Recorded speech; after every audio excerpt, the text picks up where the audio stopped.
자동차 AI 기술주 세렌스가 지난주 금요일 엔비디아의 파트너십 발표로 140%가 상승했습니다. 테슬라와 엔비디아도 같이 상승을 했습니다. 이 기술주들의 급등 배경이 무엇일까요? 그리고 2025년 주목할 성장 전망을 분석해 보았습니다. 마이너스 3억 원 빚에서 주식 투자로 서울 강남 아파트를 마련한 스나이퍼 투자자 성현우 의사. 그가 실패를 딛고 만들어낸 원샷 원킬 매매법을 소개해 드립니다.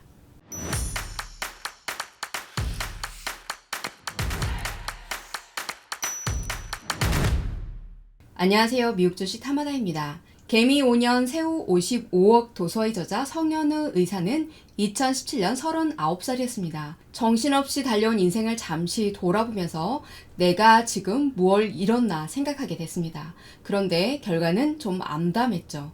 전세대출 2억 원에 병원 개원을 위해 추가로 받은 대출 1억 원, 총 마이너스 3억 원의 빚이 있었습니다. 그리고 28살에 회사를 그만두고 의사 과정을 밟아온 9년 시간 끝에 얻은 건 소아과 전문의 자격증 하나뿐이었습니다.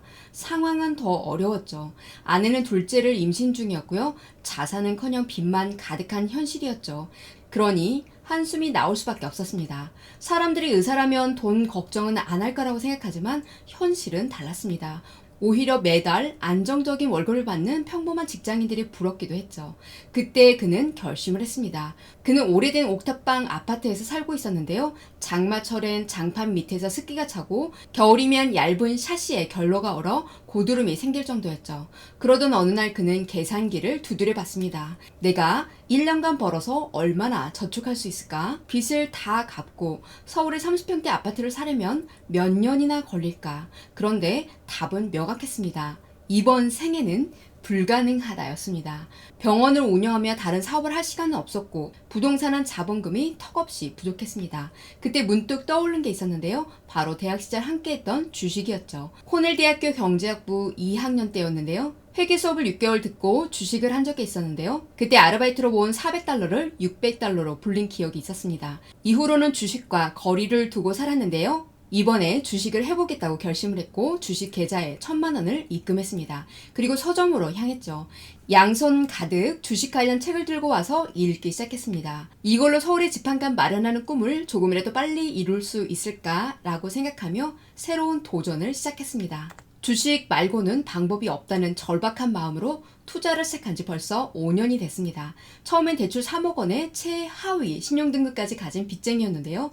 2021년 늦여름 서울 강남의 국민평수 34평짜리 아파트 주인이 됐습니다. 처음 시작할 때 종잣돈 1,000만 원으로 셀티리온 주식을 6개월 정도 사고 팔았는데요. 결과가 별로 좋지 않았습니다. 그러다 어느 순간 이제 더 이상 크게 잃지는 않겠구나 라는 생각이 들었고 그때부터 투자금을 조금씩 늘리기 시작했습니다. 운 좋게도 2017년 말 신라젠 주식으로 200% 이상의 수익을 내면서 처음으로 빌린 돈이 아닌 제 순수한 자산 1억 원을 손에 쥘 수 있었습니다. 그때부터 본격적으로 주식 투자 인생이 시작됐습니다. 일하면서 남는 모든 시간을 주식 공부와 투자에 쏟아 부었습니다. 그의 매매 기법은 일명 원샷 원킬 스나이퍼입니다. 어둠 속에서 숨을 죽이고 타깃을 정확히 조준하는 저격수처럼 말이죠. 목표는 단 하나, 방아쇠를 당기면 게임이 끝납니다. 그런데 저격수는 방아쇠를 당기는 순간 자신의 위치가 노출이 됩니다. 타깃을 맞추든 위치가 드러나 포위되든 둘 중 하나입니다. 이처럼 단 한 발을 위해 며칠이고 기다리는 집중력과 냉철함이 필요합니다. 필자의 매매 스타일은 처음엔 특별한 계획이나 생각 없이 그냥 막 사고 팔았습니다. 아침에 거래량이 터지는 종목, 속보로 호재뉴스가 뜬 종목에 단타를 쳐보다가 물려본 적도 많았다고 합니다. 이런 매매 방식이 본인의 라이프 스타일과 안 맞았고 시행착오 끝에 결론을 내렸습니다. 단타랑 단기 스윙은 나랑은 안 맞는다라고요. 여러 종목을 사고 장기간 기다리는 방식도 본인과는 맞지 않았습니다. 무엇보다 주식으로 목돈을 모아 집을 사겠다는 목적과도 멀어 보였다고 합니다. 그래서 본인은 일과 투자를 병행하면서 일을 방해하지 않으면서도 투자를 할 수 있는 방법을 자연스럽게 찾게 됐습니다. 그렇게 만들어진 매매 스타일이 바로 지금의 방식이죠. 투자금을 한 종목에 집중하고 짧게는 2주, 길게는 6개월 정도 지켜보다가 주식이 에너지를 분출할 때 시세를 타고 수익을 냅니다. 이 스타일을 그는 고독한 스나이퍼 매매라고 표현을 했습니다. 지난 5년 동안 그는 주식 100%, 현금 0%라는 자세로 매매를 해왔습니다. 투자한 지 3년 후부터는 신용도 일부 활용했는데요. 이렇게 할 수 있었던 이유는 몇 가지가 있다고 합니다. 바로 내 실력에 대한 확신이죠. 손절해야 할 때는 정해진 원칙대로 과감히 손절하고 손실은 책임지겠다는 각오를 하는 것이죠. 그가 과거의 매매 스타일을 뒤돌아보니 한 가지 공통점이 있었다고 합니다. 주로 장기 이평선이 역배열에서 정배열로 바뀌는 구간에서 물량을 대량 매수한다고요.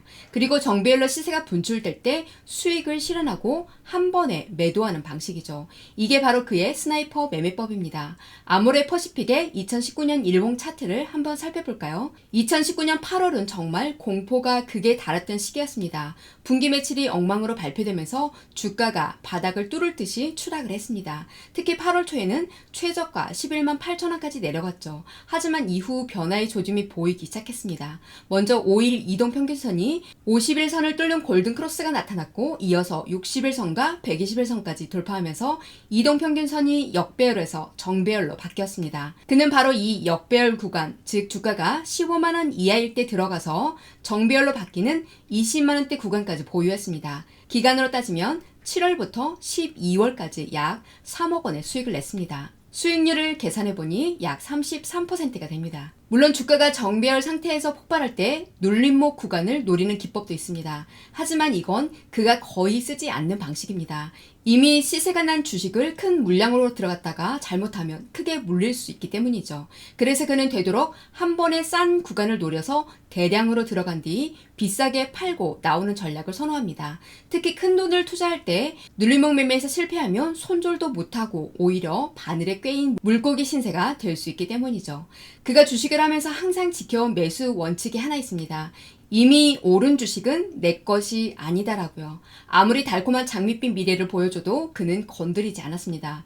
물론 오른 주식이 더 오를 수도 있죠. 가는 놈이 더 간다는 말도 있죠. 하지만 오른 주식은 그만큼 크게 떨어질 가능성도 높습니다. 그는 이런 마음가짐 덕분에 아무리 매력적인 장대 양봉이 나와도 절제할 수 있었고 덕분에 전 재산을 걸고 5년 동안 투자하면서 망하지 않고 살아남을 수 있었습니다. 그럼 차트를 보면서 진입 시점을 판단하면 되는 걸까요? 사실은 그렇지 않습니다. 그가 하고 싶은 말은 주식은 종합 예술이다 라는 점입니다. 차트 분석은 기본적인 기초 변수 중 하나일 뿐이죠. 더 중요한 건 현재 시장 상황, 종합 주가지수, 그리고 해당 섹터의 흐름을 파악하는 겁니다. 이런 걸 모두 종합적으로 분석한 뒤에 차트를 보고 최종 판단을 내리는 거죠. 스나이퍼가 언제 방아쇠를 당길지 결정하는 건 목숨을 거는 일입니다. 마찬가지로 주식 투자도 단순히 차트만 보고 천편일률적으로 판단할 수 없습니다. 여러분도 차트뿐만이 아니라 여러 요소를 함께 고려해서 신중하게 투자해 성현우 의사처럼 성공적인 투자를 하시기 바랍니다. 지난주 주요 종목 소식을 살펴보겠습니다. 1월 3일 지난 금요일 자동차 AI 기술 관련 주식 세렌스 AI가 엔비디아의 새로운 협업으로 주가가 무려 144%나 폭등했습니다. 세렌스 AI는 자동차 음성인식 소프트웨어를 개발하는 회사인데요. 원래 뉴엔스 커뮤니케이션스라는 회사에서 분사해서 2019년에 독립을 했습니다. 2022년에는 마이크로소프트에 인수되었습니다. 세렌스 AI는 엔비디아와 협력해 자동차 사업용 대규모 언어 모델 LLM을 개발하고 있습니다. 엔비디아 AI 플랫폼을 활용하면서 자동차 제조업체들에게 더 효율적이고 비용 절감 효과가 큰 솔루션을 제공할 수 있다고 합니다.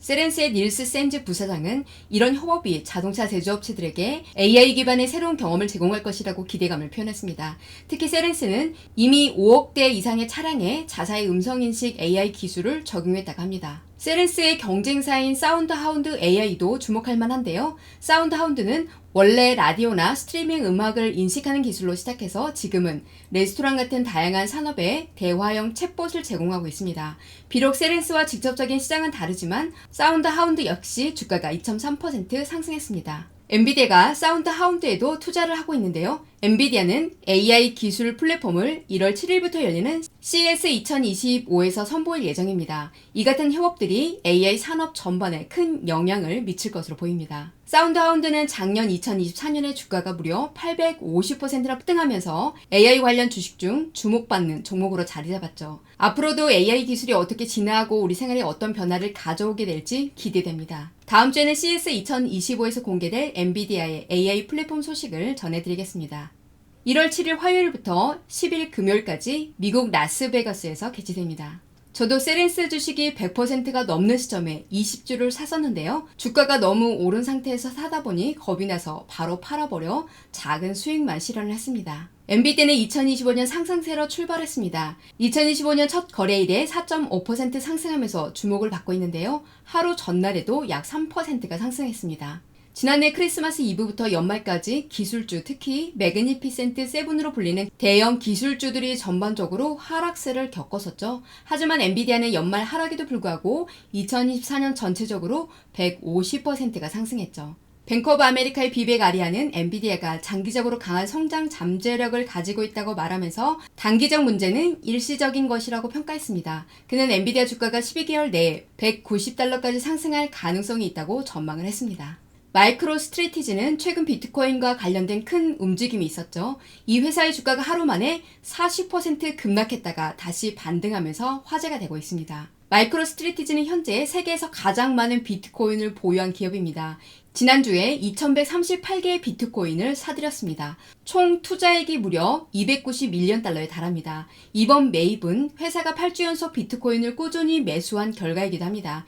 현재까지 보유한 비트코인은 총 44만 6,400개, 평균 매입가는 약 62,428달러라고 합니다. 지난 금요일 주가가 341.14달러까지 올랐는데요. 이는 나스닥 100 지수에 포함된 이후에 상승세를 탄 덕분입니다. 이 회사는 비트코인과 엔비디아를 뛰어넘는 성과를 기록하면서 투자자들의 관심을 끌고 있습니다. 이 회사의 공동 창업자 마이클 셰일러는 비트코인의 잠재력을 강하게 믿고 있습니다. 그는 비트코인은 모든 것을 바꿀 수 있다. 비트코인은 미래다 라고 강조하면서 비트코인이 금융혁신의 핵심이 될 거라고 주장을 하고 있습니다. 하지만 모든 투자자들이 마이크로 스트래티지의 전략에 동의하는 것은 아닙니다. 일부 전문가들은 마이크로 스트래티지는 소프트웨어 회사라는 명목으로 운영되지만 실제로는 비트코인을 보유하기 위한 레버리지 수단일 뿐이라고 비판을 했습니다. 따라서 장기적인 비즈니스 모델로서의 안정성을 제공하지 못할 수 있다는 지적입니다. 테슬라도 지난 금요일 8.2% 상승해서 410.44달러로 마감하면서 손실을 회복했습니다. 지난 4분기 차량 인도 발표 후에 6.1% 하락하면서 379.28달러까지 내려갔었는데요. 이번 반등에는 월가 애널리스트들의 긍정적인 가격 목표 상향이 큰 역할을 했습니다. 테슬라는 4분기에 49만 5,570대의 차량을 인도하면서 분기 최고 기록을 세웠는데요. 테슬라가 제시했던 연간 목표 대비 약 2만 대가 모자라면서 투자자들에게 실망을 안겼습니다. 실적이 기대치에 못 미친 이유를 알아보면요. 공격적인 할인 정책입니다. 테슬라는 미국에서 특정 모델에 대해서 0% 할부율을 제공하면서 판매를 촉진하려 했는데요. 기대만큼 큰 효과를 보지 못했습니다. 그리고 세액공제의 영향인데요. 바이든 정부의 전기차 구매 세액공제가 곧 사라질 가능성이 있었음에도 이를 미리 활용하려는 구매자들이 충분하지 않았습니다. 그리고 중국 시장과의 지역별 차이인데요. 중국에서는 분기 최대 19만 대를 기록했지만 독일과 같은 일부 시장에서는 판매가 부진했습니다. 투자자들은 2025년에 대해서 기대를 하고 있는데요. 주요 기대 요인은 저가형 모델 출시, 그리고 자율주행 로보택시, 그리고 에너지 산업 등 다양한 성장 기회를 보고 있습니다. 웨드부시의 댄 아이브스는 테슬라 목표 주가를 515달러로 상향 조정하면서 테슬라는 앞으로 12에서 18개월 안에 2트릴리언 달러의 시장 가치를 달성할 수 있다고 전망을 했습니다. 카나코드의 조지 기아나키아스는 목표 주가를 404달러로 올리면서 테슬라의 신제품과 성장 가능성은 여전히 강력하다라고 평가를 했습니다. 하지만 TD코인의 제프 오스본은 주가 목표를 180달러로 제시하면서 단기적으로는 주가가 보수적으로 움직일 가능성을 언급했습니다. 2025년에 우리가 주목해야 하는 것은 무엇일까요? 2025년 경제와 비즈니스를 정의할 주요 이슈들에 대해서 이야기해 보겠습니다. 올해는 기업의 M&A 거래, AI, 정치, 그리고 글로벌 관계 등에서 굉장히 중요한 한 해가 될 것으로 보입니다. 주요 내용을 살펴보면요. 첫 번째는 M&A 거래 활성화입니다. 트럼프 대통령의 취임으로 기업 간 인수합병이 크게 증가할 것으로 예상이 됩니다. 특히 에너지, 은행, 사이버 보안, AI 등 특정 산업에서 활발한 거래가 이루어질 것으로 보이는데요. 이는 바이든 행정부의 엄격했던 규제 이후 억눌렸던 활동이 다시 활기를 되찾을 것이라는 전망입니다. 두 번째는 미디어 업계 재편입니다. 스트리밍 서비스의 과잉 전통 케이블 산업의 하락으로 미디어 업계의 구조 조정이 예상됩니다. 트럼프 행정부 하에서 이전보다 규제가 완화될 것으로 보여 컴캐스트, 워너브러더스, 디스커버리, 폭스와 같은 주요 미디어 기업들의 전략 변화가 주목됩니다. 특히 틱톡의 매각 가능성에도 관심이 모이고 있습니다. 세 번째는 빅테크 규제와 트럼프입니다. 트럼프 행정부가 기업 규제를 완화할 것으로 보이지만 빅테크 기업, 구글, 메타 등에 대한 규제는 지속될 것으로 예상이 됩니다. 네 번째는 일론 머스크의 영향력인데요. 트럼프의 중요한 조언자로 자리 잡으면서 정부 효율성 부서 공동 책임자로 활동하면서 큰 영향력을 발휘할 것으로 보입니다. 다섯 번째는 AI와 인프라 경쟁입니다. AI 경쟁이 가속화되면서 데이터 센터와 에너지 인프라에 대한 투자도 늘어나고 있습니다. 마이크로소프트와 블랙락이 30빌리언 달러 규모의 AI 인프라 펀드를 시작했고요. 소프트뱅크 역시 AI 투자 펀드를 검토 중이라고 합니다. 여섯 번째는 국방 기술의 성장입니다. 트럼프가 우크라이나 전쟁을 종식시키겠다고 약속했지만 그 결과와 관계없이 방위 기술 산업은 큰 성장을 보일 것으로 보입니다. 팔란티어 같은 데이터 분석 기업과 AI 기반 방위 스타트업들이 주목받고 있죠. 일곱 번째는 경제의 성장과 물가입니다. 트럼프의 세금 감면과 규제 완화 정책이 단기적으로는 미국 경제 성장 약 3%의 긍정적인 영향을 미칠 것으로 예상되지만요. 관세 정책과 물가 상승 가능성이 글로벌 경제의 새로운 도전을 제기할 수 있습니다. 2025년은 기술, 정치, 경제가 복잡하게 얽혀있는 한 해가 될 것으로 보입니다. 그리고 2025년에 우리의 삶을 바꿀 기술들이 있습니다. 그 내용을 살펴보겠습니다.